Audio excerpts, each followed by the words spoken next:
నేను అదే అంటున్నానండి, అవగాహన లేని మాటలు మాట్లాడుతూ ఉంటే ఇవన్నీ ప్రజలు ఎప్పుడు కూడా ఏదో ఒక పార్టీ కొత్త పార్టీకి ఇవ్వడమో కొత్త పాత పార్టీకి ఇవ్వడం ఏమి ఉండదండి.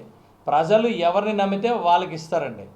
కానీ ఇక్కడ పార్టీల కన్నా అధికారం చేపట్టడం కన్నా ఒక రాష్ట్రం కోసం నిలబడడం అనేది చాలా ఇంపార్టెంట్ అని పవన్ కళ్యాణ్ గారు ఇక్కడ నిర్ణయించుకున్నారు. కాబట్టి ఒక అడుగు తగ్గారు.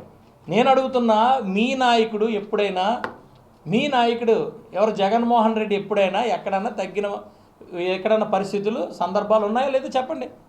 పోనీ మీ జగన్మోహన్ రెడ్డి గారు నాగి మీరు ఈరోజు అంబటి రాంబాబు గొప్ప అంటున్నారు, లేకపోతే పేరు నాని గొప్ప అంటున్నారు కదా, మిమ్మల్ని ఎవరినో పెట్టి చేయమనండి, ఒకసారి చెప్పండి, చెప్పి చేయమనండి. ఇప్పుడు మేమేం మాట్లాడుతున్నాం, చంద్రబాబు నాయుడు గారు ఆ party, Telugu Desam party, BJP party ఈరోజే కాదు ఎప్పటిలో మేము మాట్లాడింది, అందరూ కలిసికట్టుగా ముందుకెళ్లాల్సిన పరిస్థితి ఉంది, ఈ రాష్ట్రం కోసం వెళ్లాల్సిన పరిస్థితి ఉందని ఆ రోజు మాట్లాడాం. అన్ని పార్టీలు కలిసి వెళ్లాల్సిన పరిస్థితి ఉందనే కదా మాట్లాడాం. పర్టికులర్గా టీడీపీ బీజేపీ అనేం కాదు కదా. ఆ రోజు టీడీపీ బీజేపీ పరిస్థితి మీకు తెలుసు. కేవలం రాష్ట్రం కోసం వెళ్తున్నాం. ఈరోజు కూడా అంటున్నాం స్టేబుల్ గవర్నమెంట్. ఇప్పుడు నేనున్నానండి, 2 సంవత్సరాలు అయింది, చూస్తూ 2 సంవత్సరాలు అయిపోయింది. పనులు ఎంతవరకు వచ్చినాయో అర్థం కాలే. ఇంకా 3 సంవత్సరాల్లో టార్గెట్ పెట్టుకున్నాం, పనులు అవ్వాలి, దాని కంటిన్యూటీ అవ్వాలి. ఇప్పుడు కంటిన్యూటీ అవ్వాలంటే ప్రజాస్వామ్యబద్ధంగా, రాజ్యాంగబద్ధంగా ఏ పార్టీ వచ్చినా, ఏ పార్టీ అధికారంలోకి వచ్చినా ఆ కంటిన్యూటీ ఆఫ్ గవర్నెన్స్ ఉంటుంది.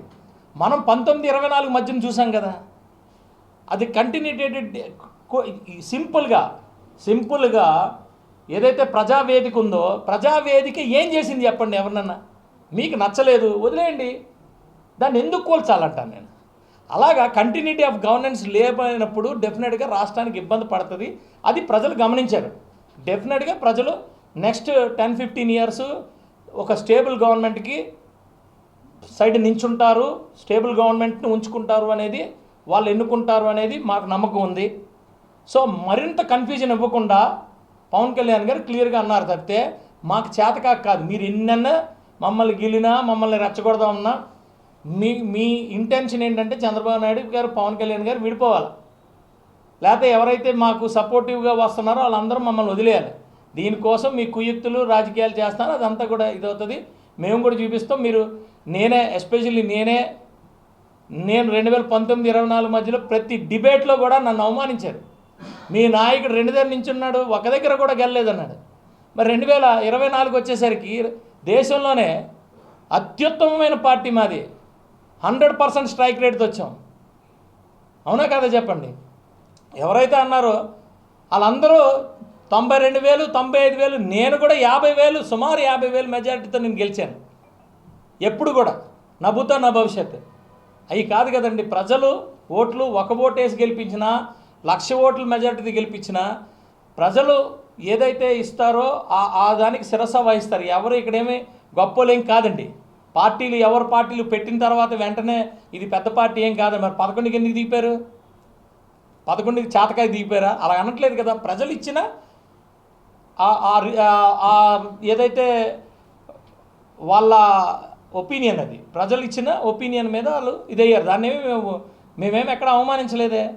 మేము అడుగుతుంది ఏంటంటే, ఎవరైనా సరే ఒకరు రిప్రజెంట్ చేస్తున్నప్పుడు, మీరు గెలిపించినప్పుడు ఆ కాన్స్టిట్యున్సీ కోసం మీరు అడగాల్సిన పరిస్థితి ఉంది.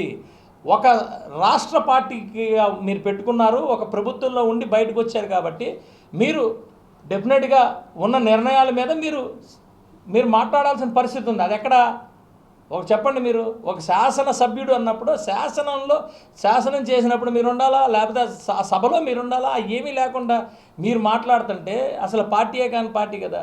ఏది ఏమైనా మేము ఎప్పటికప్పుడు మీ అందరూ మీరు ఇలాంటి చిన్న చితక ఇచ్చిన ఇవన్నీ కూడా మేము జాగ్రత్తగా వెనక్కి ఇచ్చేస్తాం. ఇబ్బంది ఏం లేదు, డెఫినెట్గా ఇస్తాం. అందులో మొహమాటమే లేదు. కాకపోతే మాకు ప్రజలన్నా, దేశమన్నా, రాష్ట్రం అన్నా మాకు చాలా రెస్పాన్సిబిలిటీ మేము హోల్డ్ చేస్తాం. కాబట్టి రెస్పాన్సిబిలిటీ మేము భుజాన్ని వేసుకుంటాం. కాబట్టి మీరు మాట్లాడే చెత్త మాటలకి దేనికి మేము రెస్పాండ్ అవ్వం.